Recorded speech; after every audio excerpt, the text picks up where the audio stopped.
America की सेना आई अफगानिस्तान में, अब क्या करे सब, तो अफगानी सब कितना होशियार था सब ना, अफीम का लत लगा दिया सब। चाय पीने आता था सब तो कहता तन से मिला दे। और अमेरिका वाले जो होते हैं ना बड़े अरे वहाँ सिगरेट घर में बैठ के पीता है सब।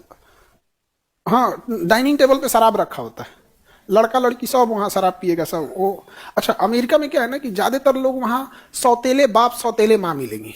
वहाँ पे शादी करना मतलब सिम कार्ड को पोर्ट कराना है, जियो ठीक नहीं है एयरटेल ले लेते हैं। तो वहाँ एक इंसान औसतन जीवन में 5-7 बार पत्नी बदल लेता है।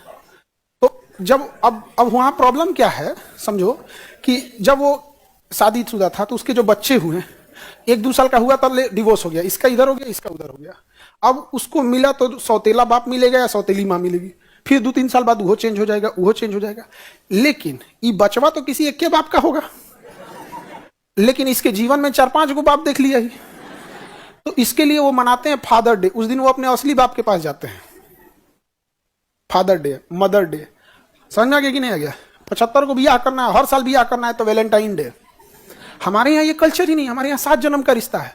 कौन सी वैलेंटाइन डे? अब 7 जन्म बाद छुटकारा हो तो कौन सी का वैलेंटाइन डे? यहाँ बाप माँ कौन, सबका यहाँ किसी को बोल दीजिएगा तो रहू वाला बाप तो मार हो जाएगा। तो यहाँ ना फादर डे है ना मदर डे है ना वैलेंटाइन डे। अब वेस्टर्न कल्चर ले आ लीजिए यहाँ पर। देखिए, जब आप किसी के कल्चर को अपना लेते हैं ना तो आप उसकी दुश्मनी भूल जाते हैं। हम चाइना से उतना लगाव नहीं रखते हैं क्योंकि केकड़ा खाएगा, सांप खाएगा, मोमो खाएगा, नहीं नूडल उगल खाएगा, लकड़ी से खाएगा, तो हमने उसे अपना नहीं समझ पाते। हमें बर्बाद कर दिया ब्रिटेन ने, कहीं का नहीं छोड़ा। म्यांमार तोड़ दिया, बांग्लादेश तोड़ दिया, पाकिस्तान तोड़ दिया, अफगानिस्तान तोड़ दिया। हर जिले में जहां जहां ये गए हैं सब वहां वहां रेप करते गए। ये कर्नवालिस ने अपनी किताब में लिखा है यहाँ पर। ये हमारे यहाँ बाल विवाह क्यों होने लगा था? अंग्रेज लड़कियों को उठा ले जाते थे सब, तो 12-13 साल की हुई कि लोग मजबूरी में ब्याह करा के भेजने लगते थे। कह रहे भैया कोई बाप के ऊपर कितना बड़ा बोझ हो जाएगा यहाँ पर। तो बाल विवाह समझो, हम लोग बहुत सारी चीजें खुल के नहीं पढ़ाते हैं कि तकलीफ होने लगता है खुद को जब देखते हैं। तो किस बाप को शौक लगेगा अपनी 12 साल की लड़की का ब्याह 30 साल से करने में?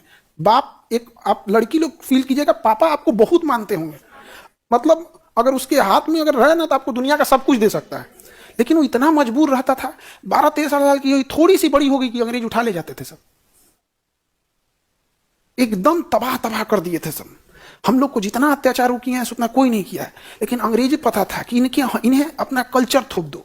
तो ब्रिटेन वाला जीन्स पहना, आप भी पहनिए। वो बर्गर खाया, आप भी खाइए। वो जैसे करेगा आप भी कीजिए। वो आधा कपड़ा फाड़ के घूमेगा, आप भी घूमिए। वो भी वैलेंटाइन डे मना रहा है, कल्चर नाच रहा, आप भी कीजिए। आप अपने दुश्मन को अपना समझते। कभी किसी के मुंह से सुने हो कि ब्रिटेन का बदला लेंगे? नहीं, हम पाकिस्तान का बदला लेंगे। वो चोटा अपने मर रहा है। आप पाकिस्तान से लड़ रहे हैं, आप उसे शॉर्टकट में कहिए भीखमंगा से लड़ रहे हैं। कभी सुने हैं? नहीं। बहुत सारी चीजें हम लोग दबे अंदाज में पढ़ा के आदमी निकल जाता है। बाल विवाह समस्या है। 200 साल तक लोगों के अंदर लड़कियों को मार दिया जाता था। पूछो ना काहे मार दिया जाता था? किस बाप को अच्छा लगेगा कोई उठा के लेके चल जाएगा सरेआम? इतना तबाही होती थी यहाँ पर। और ये बहुत खराब शासन होता है, बहुत खराब। यहाँ से ट्यूनीशिया से में जब सैनिक तानाशाही हुई थी तो ऐसे ही रहता था। आज सीरिया में देखो, सीरिया में लोग उठ के, एक साधारण आदमी हथियार उठा के राष्ट्रपति को क्यों मार दिया? क्यों मार दिया?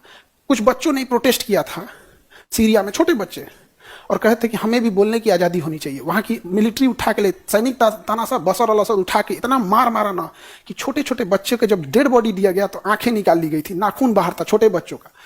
जब उसके बाप मारोने आए ना यहाँ पे तो क्या बोला गया पता है? दूसरा बच्चा पैदा कर लो और नहीं तो अपनी बीवी को यहीं छोड़ दो।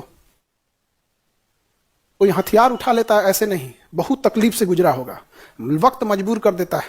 वरना बांसुरी बजाने वाला कृष्ण कन्हैया भी महाभारत होने नहीं देता।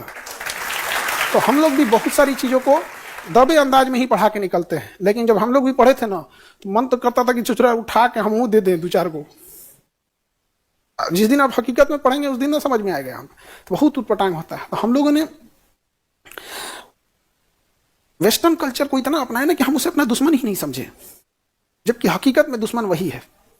आज पाकिस्तान से लड़ रहे हैं, हमारा है पाकिस्तान। अगर ब्रिटेन नहीं रहता हमारा था, और इतना बिगड़ा भी नहीं रहता, वो इतना बिगड़ा नहीं रहता। और याद रखना, जो खराब लोग रहेगा वो हमेशा खराब करेगा। पाकिस्तान में जिस मेंटेलिटी के लोग गए थे वो लोग ही खराब थे। तो पहले उन्होंने सिखों को मारा, हिंदुओं को मारा, सिखों को भगा दिया, हिंदुओं को भगा दिया, लेकिन वो कमीने तो वही है ना। अब उनको लड़ने के लिए कोई नहीं मिला तो अब सिया को मार रहे हैं। सिया मुसलमान, सुन्नी मुसलमान, अहमदिया मुसलमान। याद रखना, इंसान जो खराब है हमेशा खराब रहेगा। यहां पे जो लोग ये कहते हैं ना कि इस धर्म को भगा दो, उस धर्म को भगा दो, यहां जब एक धर्म का राज हो जाएगा ना तो फिर वही हाल होगा। छोटे जाति को मारो, महिलाओं को अत्याचार करो, समझ में आ रहा है कि नहीं आएगा? तो सब चीजें बड़ी उठपटांग हैं। अब क्या कहिएगा, यहाँ पे हम लोगों ने वेस्टर्न को अपना लिया। हम कई बार इसको हम गहराई से इस चीज को पढ़ें, इसलिए नफरत भरा हुआ है। इसलिए कभी नहीं देखिएगा ना हमको कोई जीन्स दे देगा सोना चांदी लगा के तो हम हटा देंगे, हट यहाँ पे। तो हम जानते हैं कि काहे लिए तुम इसको फैला रहे हैं यहाँ पर, हमारा अपना भारतीय कल्चर। हम कभी, लेकिन हम आपकी आजादी नहीं बोल रहे हैं कि भाई आप हमारे हिसाब से चलिए। हम ही नहीं कह रहे कि आप हमारे हिसाब से चलिए, हमारे हिसाब से सोचिए, लेकिन जो हकीकत है उसे जानिए। समझ में आया कि नहीं आगे यहाँ पे? तो चलिए अब आगे देखते